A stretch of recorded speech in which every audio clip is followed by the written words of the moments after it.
तो आज हुआ क्या था ना, पहले वो देखो। मेरा आज क्या था कि इस जोन के आसपास मुझे एक सपोर्ट मिल रहा था और एक सपोर्ट जोन जो था वो पहले के प्राइस के आसपास था। अब यार साला कुछ ना कुछ नौटंकी लगी रहती है। ये दो सपोर्ट जोन है, ठीक है मेरे पास। अब मैं पहले इस सपोर्ट जोन को देखता हूँ। तो पहले मेरे दिमाग में ये आएगा कि यार यहाँ पर से स्टॉक 2 बार सपोर्ट ले चुका है, तो मैं इस जोन के आसपास स्टॉक के आने पर फिर से बाइंग का ट्राई करूंगा। वो आज वही स्टॉक इसी जोन के आसपास आया है। और क्या करा है स्टॉक ने, पहले तो क्या करा है, यहाँ पर आप गौर से देखेंगे ना, ये वाली ग्रीन कैंडल को आप गौर से देखिए। स्टॉक ने यहाँ पर सपोर्ट लेने का ट्राई करा है और इनगल्फिंग कैंडल बना दिया। स्टॉक ने यहाँ पर सपोर्ट क्यों लिया पहले वो समझते हैं। तो आप देखेंगे कि ये जो सपोर्ट लाइन मैंने ड्रॉ करी है, सपोर्ट लाइन ना होकर पूरा सपोर्ट जोन है। तो कुछ बायर्स को ऐसा लगा होगा कि यहाँ पर एक सपोर्ट जोन है, तो उन्होंने क्या करा, इस सपोर्ट जोन पे बाइंग स्टार्ट कर दी थी। और अगली ही नेक्स्ट कैंडल में क्या हुआ, उनका एसएल खा दिया गया। तो इस तरीके से स्टॉक क्या है, गिर के नीचे आ गया और अपने जो सपोर्ट का लो था उसके आसपास आया। अब लो के आसपास आने के बाद उसने अपना क्या करा है, सपोर्ट ब्रेक किया है। अब क्या हुआ है, सपोर्ट ब्रेक किया तो यहाँ पर सब कौन एक्टिव हो गए, सेलर्स एक्टिव हो गए। तो पहले हम देखते हैं कि स्टॉक क्या हुआ था, ऊपर से गिर के नीचे आया, मतलब सेलर्स आज के दिन क्या है, पावर में है। उसके बाद क्या, अगर आप यहाँ पर जब स्टॉक सपोर्ट जोन के आसपास आएगा तो स्टॉक ऑलरेडी ऊपर से नीचे गिर के आ चुका है, तो आपके पास बायर्स के एसएल तो है नहीं। तो जैसे ही स्टॉक सपोर्ट के आसपास आएगा तो बायर्स एक्टिव होंगे और उनका एसएल खाया जाएगा, तो स्टॉक और नीचे गिरेगा। स्टॉक ने ब्रेक डाउन दिया है, ब्रेक डाउन स्टॉक ने कुछ दिया है इस लेवल के आसपास। ये स्टॉक का ब्रेक डाउन है। एक पुरानी येलो वाली जो लाइन है वो बहुत पुराने लेवल का रेजिस्टेंस है, और ये अभी का रेजिस्टेंस है जो हमारी पिंक वाली लाइन है। तो अब येलो को हम दिखा देते हैं एक बार तुमको। ये हमारा 1 डे का टाइम फ्रेम है। तो आप देखेंगे कि 1 डे के टाइम फ्रेम में जो ये येलो लाइन है यहाँ पर एक सपोर्ट क्रिएट कर रही है। और अब मैं इसको फिर से अर्ली टाइम फ्रेम पे चेंज करता हूँ, तो ये हमारा एक पूरा का पूरा सपोर्ट जोन बन चुका है। तो अब मैं इसको 15 मिनट पे चेंज करके दिखा रहा हूँ। तो हुआ क्या है, यहाँ पर स्टॉक ने कंसोलिडेट किया है। तो अब देखिए, यहाँ सपोर्ट था, यहाँ सपोर्ट था, स्टॉक ने यहाँ सपोर्ट लिया, एक इनगल्फिंग कैंडल बनाई, लेकिन वॉल्यूम नहीं थे, स्टॉक नीचे गिर गया, अपने सपोर्ट लेवल पर आया और उसके बाद नीचे गिर गया। तो इससे क्या हुआ, जो कि यहाँ पर फ्रेश सेलर्स एक्टिवेट हुए, जिनको क्या करा था, सेलिंग करनी थी, स्टॉक के ब्रेकडाउन पर वो एक्टिव हुए। तो अब बायर्स का स्टॉप लॉस जा चुका है। जो नए सेलर्स इस जोन के आसपास एक्टिव हुए हैं, अब उनका क्या है, स्टॉप लॉस खाने की बारी है। तो सेलर्स कहाँ से एक्टिव हुए हैं, सेलर्स एक्टिव जो हुए हैं हमारे हुए हैं इस जोन के आसपास से, आप देख सकते हैं। जहाँ पर बायर्स का स्टॉप लॉस होगा वहां पर सेलर्स एक्टिव होंगे। तो ये वाली पूरी जोन क्या है, सेलर्स की जोन है, जो फ्रेश न्यू सेलर्स हैं। एक तो बड़े सेलर्स हैं जिन्होंने स्टॉक को नीचे गिराया, वो तो ऊपर से अब ऑलरेडी मौजूद है। लेकिन कुछ नए सेलर्स, छोटे मोटे सेलर्स, वो फिर आए हैं बाद में स्टॉक में। अब क्या हो रहा है, बाइंग साइड का एसएल चला गया है, स्टॉक को नीचे गिराया गया, तो अब सेलिंग साइड की बारी है। स्टॉक ने यहाँ पर एक क्या करा, हैमर काइंड ऑफ कैंडल बनाई है। तो अब हम लोग क्या कर रहे थे, इस हैमर कैंडल पे मैंने एंट्री करी, क्योंकि हमारे पास ऑलरेडी, मैं आपको जैसे बता चुका हूँ, एक यहाँ पर ऑल पुराना सपोर्ट जोन था। मैंने इस लेवल पे एंट्री करी थी। उसके बाद स्टॉक क्या गया, ऊपर गया और अपना सेम वही आप देख सकते हैं यहाँ पर। अब स्टॉक ने काइंड ऑफ क्या करा है, अगर मैं आपको शो करूँ तो ये गिरा है, उसके बाद इसने लोअर हाई बनाया है, फिर गिरा है और फिर इसी जोन के आसपास आया है। तो ये एक आप कह सकते हैं ट्रेंड चेंजिंग जोन है। अगर स्टॉक इसके ऊपर निकलता, रीटेस्ट करता, तो हो सकता था यहाँ से ट्रेंड चेंज हो जाता, लेकिन ऐसा हुआ नहीं, स्टॉक रीटेस्ट फेल हो रखा है। लेकिन अब लोगों में इतना पेशेंस होता नहीं है, तो कुछ लोग क्या करेंगे, जैसे ही ये ब्रेकआउट देगा, ब्रेकआउट पे एंट्री हुई है, एक बड़ी सी कैंडल बनी है, और उसके बाद आप देखेंगे ये कैंडल, नेक्स्ट कैंडल में बहुत ही ज्यादा वॉल्यूम आया है। अब इतना ज्यादा वॉल्यूम आया है इतनी छोटी सी कैंडल में, उसके पीछे का क्या लॉजिक है, तो उसको हम और छोटे टाइम फ्रेम पे जाके देखते हैं। तो अभी तक बड़े टाइम फ्रेम में हम देख रहे थे सेलिंग वॉल्यूम आ रहा था, अब छोटे टाइम फ्रेम पे हम देखेंगे कि भाई कोई, मतलब वॉल्यूम नहीं है। वॉल्यूम आया है यहाँ पर से इन 3 कैंडल्स में, जहाँ पर हमारी एंट्री हुई है। और स्टॉक गया है ऊपर तक।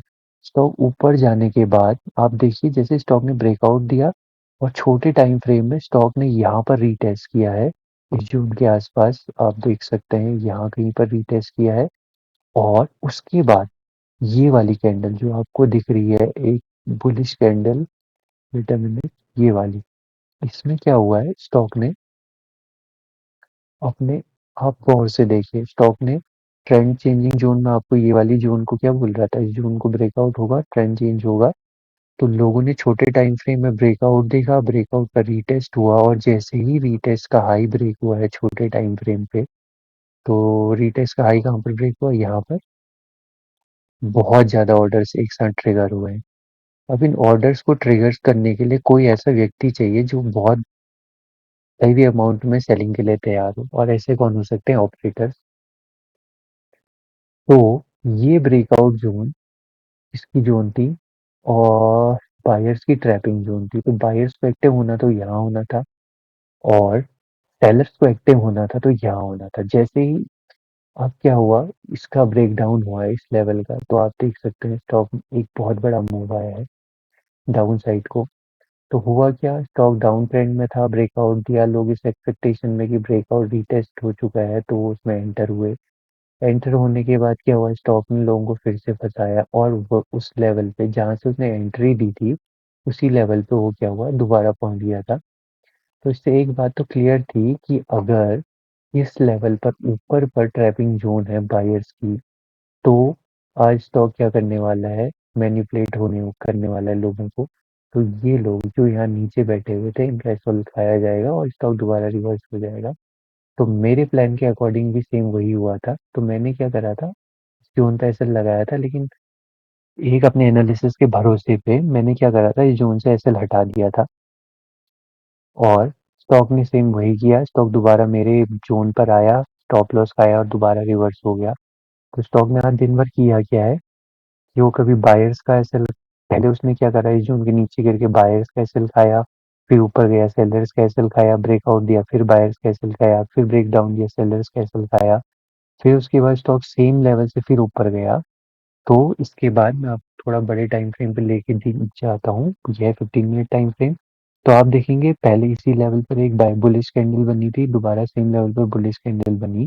तो जैसे इस बुलिश कैंडल का ब्रेकआउट हुआ था, तो मैंने पहली बाइंग इस कैंडल पर करी थी, एरो मार्क पे आप देख सकते हैं, और दूसरी बाइंग मैंने इस कैंडल पर करी थी। जैसे ही इस येलो लाइन को ब्रेक किया मैंने और इसमें एक्स्ट्रा अमाउंट ऐड करके अपनी बाइंग स्टार्ट कर दी थी और स्टॉक को मैंने यहाँ तक ट्रेड किया था। तो आज का दिन खत्म हो गया था तो इसलिए मुझे यहाँ पर एग्जिट होना पड़ा, 3:18 पे मैं एग्जिट हुआ था।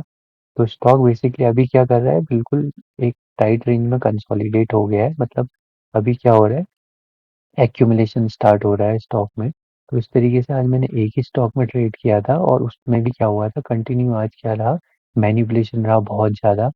तो इस तरीके से ना तो मुझे प्रॉफिट हुआ है ना लॉस हुआ है, तो बस मेरा जो भी बाइंग सेलिंग चार्ज थे वो मुझको मिल गए। तो इस तरीके से कह सकते हैं कि मैं कॉस्ट टू कॉस्ट पे एग्जिट हुआ हूँ। अब इसके बाद देखते हैं कि यार निफ्टी 50 में क्या हुआ था।